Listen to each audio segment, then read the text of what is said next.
এখন যে ভিডিওটি আলোচনা করতে যাচ্ছি সেই ভিডিওর বিষয় নেতাজি সুভাষচন্দ্র বসুর জন্মজয়ন্তী নিয়ে। আমরা সবাই জানি আর কয়েকদিন পর তথা 23শে জানুয়ারি 2024 নেতাজি সুভাষচন্দ্র বসুর জন্মজয়ন্তী পালন করা হবে।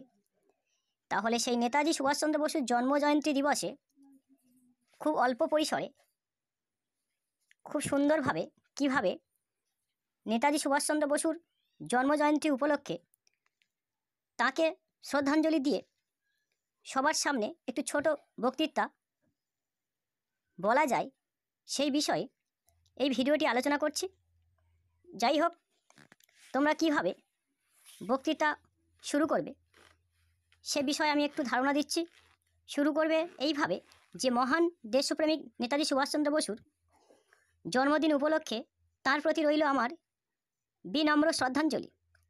স্বাধীনতা আন্দোলনে তার অকৃত্রিম অবদান দেশবাসী পরাক্রম দিবস উদযাপনের মধ্য দিয়ে স্মরণে রাখবে। ভারতের স্বাধীনতা সংগ্রামে নেতাজি সুভাষচন্দ্র বসুর অবদান অপরিসীম। এদেশের মানুষ তাকে আজও শ্রদ্ধার সঙ্গে স্মরণ করে। ভারতকে পরাধীনতার অন্ধকার থেকে বার করে আনতে প্রাণ দিয়ে লড়েছিলেন এই বঙ্গ সন্তান। সুভাষচন্দ্র বসুর জন্ম 1897 খ্রিস্টাব্দের 23শে জানুয়ারি উড়িষ্যার কটক শহরে। তাঁর পিতা জানকীনাথ বসু ও মাতা প্রভাবতী দেবী। মেধাবী ছাত্র সুভাষ কটকের র্যাভেনস কলেজিয়েট স্কুল থেকে ম্যাট্রিক পাস করেন। ম্যাট্রিক পাস করার পর ম্যাট্রিক পরীক্ষায় তিনি কিন্তু দ্বিতীয় স্থান অধিকার করেন। এরপর তিনি কলকাতা স্কটিশ চার্চ কলেজ থেকে বিএ পাস করেন। পরে বিলেতে গিয়ে সিভিল সার্ভিস পরীক্ষার 4র্থ স্থান অধিকার করেন সুভাষ। সিভিল সার্ভিস পরীক্ষায় পাস করে দেশে ফিরে আসেন সুভাষ, কিন্তু ইংরেজ সরকারের অধীনে চাকরি কখনোই গ্রহণ করলেন না তিনি। তাই চাকরি নিলেন না, বরং দেশকে ইংরেজদের কবল থেকে মুক্ত করতে স্বাধীনতা আন্দোলনে যোগ দিলেন।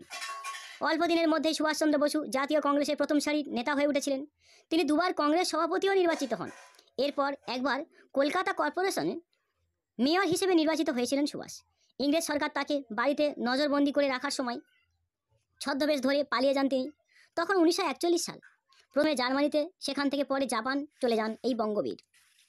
জাপানে রাসবিহারী বসুর সঙ্গে যোগ দিয়ে আজাদ হিন্দ ফৌজের সর্বাধিনায়ক হয়ে ওঠেন তিনি।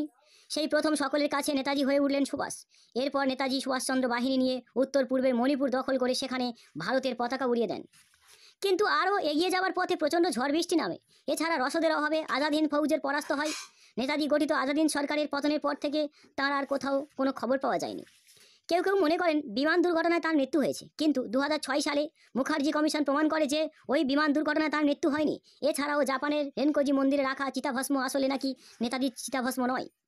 কিন্তু অন্তর্ধানের পরেও তার দৃপ্ত বক্তব্য আজও তরুণদের উদ্দীপ্ত করে। তার বিখ্যাত বাণী, তোমরা আমাকে রক্ত দাও, আমি তোমাদের স্বাধীনতা দেব, গোটা দেশের ভবিষ্যৎ, স্বাধীনতা অর্জন নিয়ে অন্যতম দীপ্ত বাক্য।